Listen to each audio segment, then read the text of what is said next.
High student, this is Tunna. আমরা তো তোমাদের জন্য সিরিয়ালি তথ্য প্রযুক্তি বিষয়ের উপর ভিডিও মেকিং করা শুরু করেছি। আজকে তার তৃতীয় পর্ব। আজকে আমাদের আলোচনার বিষয় হচ্ছে বাইনারি বিয়োগ। আমরা গত ক্লাসে বাইনারি যোগ নিয়ে আলোচনা করেছিলাম। তোমরা যারা আমাদের বাইনারি যোগের ক্লাসটি দেখে নাই অবশ্যই দেখে নিবে, কারণ বাইনারি যোগ ও বাইনারি বিয়োগ খুবই গুরুত্বপূর্ণ। এগুলো ছাড়া তোমরা কি সৃজনশীলগুলো সমাধান করতে পারবে না। তা আমি তোমাদের সাজেস্ট করবো তোমরা আমাদের বাইনারি যোগের ক্লাসটি অবশ্যই দেখে নিবে, ঠিক আছে? আজকে আমরা আলোচনা করব বাইনারি বিয়োগ নিয়ে। আমরা বাইনারি যোগের মতো বাইনারি বিয়োগের যে বিষয়গুলো এগুলোকে খুবই সুন্দরভাবে তোমাদের জন্য উপস্থাপন করার চেষ্টা করেছি, যাতে তোমরা খুব সহজে বাইনারি বিয়োগের ক্লাসটি বুঝতে পারো, ঠিক আছে?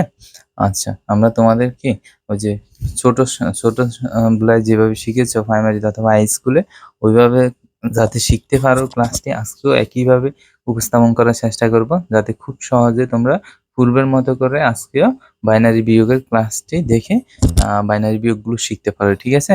দেখো, বাইনারি বিয়োগের চারটি মৌলিক পদ্ধতি। বাইনারি বিয়োগের চারটি মৌলিক, মূলত এই চারটি মৌলিক পদ্ধতির সাহায্যে তুমি বড় বড় যে বাইনারি বিয়োগগুলো থাকে এগুলো তুমি সমাধান করতে পারবে, ঠিক আছে? দেখো, আমরা খুবই সুন্দরভাবে এবং উপস্থাপন করেছি আগের মতো, ঠিক আছে? দেখো, আমরা 0 0 কি জানি? শূন্য থেকে শূন্য গেলে কত হয়? শূন্য হয়। এটা তো তোমরা সবাই জানো, ছোট থেকে এভাবে শিখে আসছ তোমরা। শূন্য থেকে শূন্য গেলে কত হয়? শূন্যই হবে। 1 থেকে 1 গেলে কত হবে? শূন্য। 1 থেকে 1 গেলে কত হবে?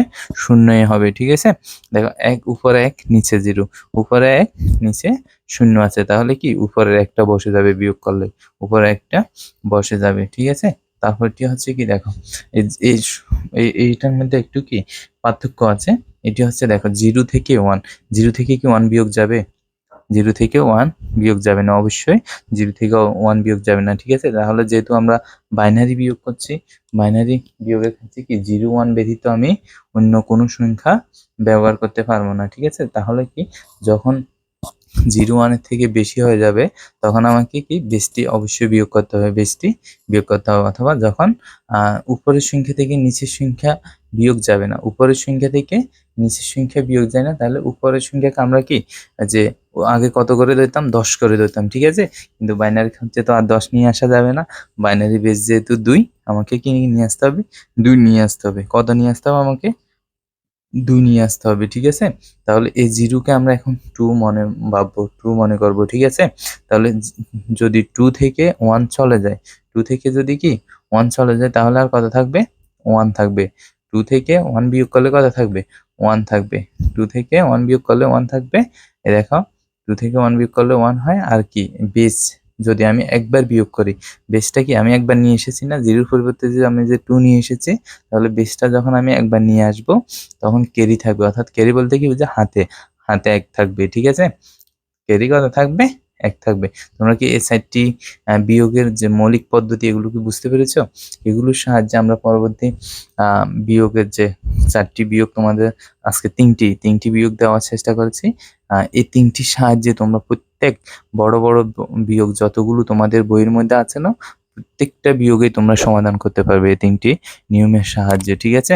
দেখো, প্রথম বিয়োগটি হচ্ছে কি আমাদের, উদাহরণ 1, প্রথমটি হচ্ছে 0 1। দেখো, উপরে 0, নিচে 1, তাহলে তুমি সবসময় মনে রাখবে যে 0 থেকে 1 বিয়োগ যায় না, যেহেতু 0 উপরে আছে, ঠিক আছে? তাহলে 0 কে আমাকে কত মনে করতে হবে এখন? বাইনারি ক্ষেত্রে 0 কে আমাকে এখন 2 মনে করতে হবে, বা 2 ভাবতে হবে আমাকে, ঠিক আছে? তাহলে 2 থেকে 1 যদি বিয়োগ করি, 2 থেকে যদি 1 বিয়োগ করি কত হবে? 1 হবে। 2 থেকে 1 বিয়োগ করলে 1 হবে। আচ্ছা, এখানে কি 2 ছিল? না, এখানে কি আমি 2 নিয়ে এসেছি, বাইনারি বেস নিয়ে এসেছি। যদি আমি বিয়োগের ক্ষেত্রে বেসটা নিয়ে আসি তখন ক্যারি 1 থাকবে, তখন ক্যারি কত থাকবে? 1 থাকবে, ঠিক আছে? তাহলে এই 1টা এই নিচে যে 1 আছে এই 1 এর সাথে যোগ হবে, তাহলে একে একে কত হয়? 2 হয়ে যায়। একে একে কত হয়? 2, ঠিক আছে? এখন কি এই এক উপরে যে 1 আছে, 1 থেকে কি 2 বিয়োগ হবে? 1 থেকে 2 বিয়োগ হয় না, ঠিক আছে? তাহলে আমাকে এই 1 এর সাথে আবার কি করতে হবে? বাইনারি বেসটা যোগ করে ফেলতে হবে। 1 এর সাথে বাইনারি বেসটা যোগ করতে হবে। এই যে নোট 1 এর মধ্যে আমি তোমাদেরকে বোঝানোর চেষ্টা করেছি, 1 এর সাথে আমাকে 2টি কি করতে হবে? যোগ করতে হবে। তাহলে 1 আর 2 কত হবে? 3 হবে। কত হবে? 3। বাইনারি ক্ষেত্রে 3 ও লিখা যায় না। এবার কি করতে হবে তোমাকে? 3 থেকে নিচে যে 2 হয়েছে এই 2টি বিয়োগ করতে হবে। উপরে 3 আর নিচে ওই যে 1 থাকে, 1 একে 2 হয়েছিল, 2টি বিয়োগ করতে হবে। তাহলে 3 থেকে 2 গেলে কত হয়? 3 থেকে 2 গেলে হয় 1। একটা কিন্তু আমি লিখতে পারবো, যেহেতু বাইনারি সংখ্যার ক্ষেত্রে 0 1 লিখা যায়, ঠিক আছে? তাহলে 3 থেকে 2 গেলে 1 হয় এবং ক্যারি থাকে 1। ক্যারি 1 কেন থাকবে? এই যে এটির সাথে, এই যে উপরে 1 এর সাথে 2টা যোগ করার কারণে, বেসটা আমার একবার নিয়ে আসার কারণে আমার কি থাকবে? হাতে 1 থাকবে। বেস একবার বিয়োগ করার নিয়ে আসার কারণে হাতে 1 থাকবে। হাতে একটা, আবার এই যে বিয়োগের পাশে যে 0 আছে, এই 0টার সাথে যোগ হয়ে যাবে। তাহলে 0 1 যোগ করলে হয় 1। এখন দেখো উপরে 1 নিচে 1 আছে, উপরে 1 নিচে 1, অর্থাৎ 1 থেকে 1 গেলে হয় কত? 0। ঠিক আছে? তোমরা কি পুরো বিয়োগটা বুঝতে পেরেছো? পুরো বিয়োগটা কিন্তু দেখো, আমি এই বাইনারি বিয়োগের যে মৌলিক পদ্ধতিগুলো তোমাদের উপরে বুঝিয়ে দিয়েছি, এখান থেকে লেখার চেষ্টা করেছি। সবগুলো এই 4টি মৌলিক সিস্টেমের মধ্যে থেকে এই বিয়োগটি আমরা করার চেষ্টা করছি। অবশ্যই তোমরা বুঝতে পেরেছ। আচ্ছা, না বুঝলেও পরবর্তী লেনদেনটি দেখো। পরবর্তী বিয়োগ দেখলে তোমরা অবশ্যই বুঝতে পারবে। দেখো উদাহরণ 2, উদাহরণ দিয়ে কি বলেছে দেখো, প্রথমটি 1, নিচেরটি 1। অর্থাৎ যেহেতু আমি বিয়োগ করছি, 1 থেকে 1 গেলে কত হয়? 0। 1 থেকে 1 গেলে হয় কত? 0। ঠিক আছে? তারপরে দেখো, তারপরটি হচ্ছে উপরে 1 নিচে 0, উপরে 1 নিচে 0। তাহলে যেহেতু উপরে 1 আছে, বিয়োগের ক্ষেত্রে উপরে একটা নিচে বসে যাবে। ঠিক আছে? উপরে একটা। এখন সমস্যা হচ্ছে এই জায়গায় দেখো, 0 থেকে 1 বিয়োগ হয় না। 0 থেকে কি 1 বিয়োগ হয় না। তাহলে 0কে আমরা বাইনারি ক্ষেত্রে কত ধরবো? 0কে আমাকে অবশ্যই এখন 2 ধরতে হবে। কত ধরতে হবে? 2। তাহলে এই 2 থেকে নিচে যে 1 আছে, একটা বিয়োগ করলে কত হয়? 1। 1 তো আমি বাইনারি ক্ষেত্রে অবশ্যই লিখতে পারবো। তাহলে 2 থেকে 1 গেলে হয় 1। তাহলে এই যে দেখো, 0-র ক্ষেত্রে যে আমরা 2 নিয়ে এসেছি, তাহলে আমাদের কি হাতে থাকবে 1।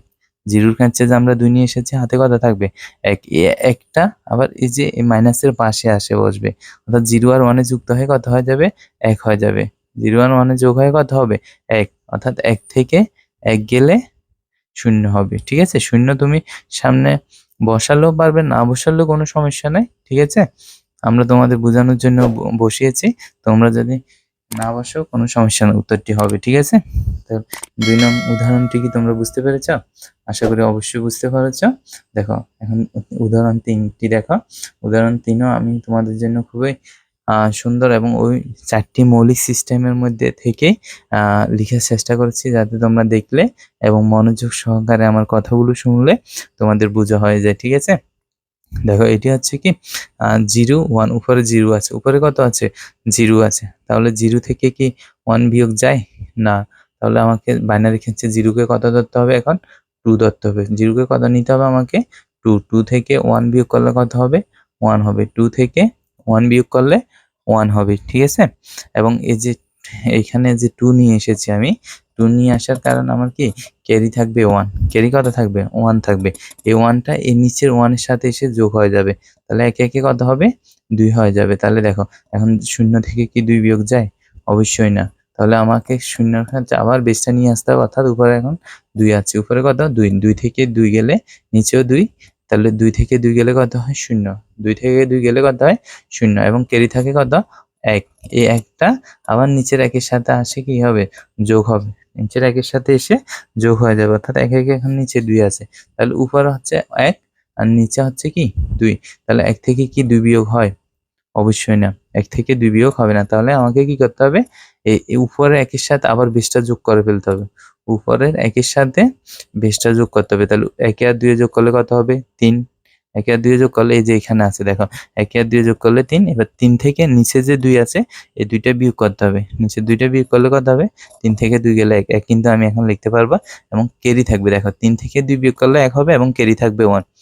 এই দেখো, এই 3 থেকে 2 নিচে 2 আছে, গেলে 1 থাকবে এবং ক্যারি থাকবে 1। এই ক্যারিটা এই 0-র সাথে আবার যুক্ত হবে। এই পাশে যে মাইনাসের পাশে যে 0 আছে, এই 0-র সাথে যুক্ত হবে, যোগ হয়ে কত হবে? 0 আর 1 1 হবে এবং উপরে 1 আছে, নিচেও 1। তাহলে 1 থেকে 1 গেলে আমরা কি জানি?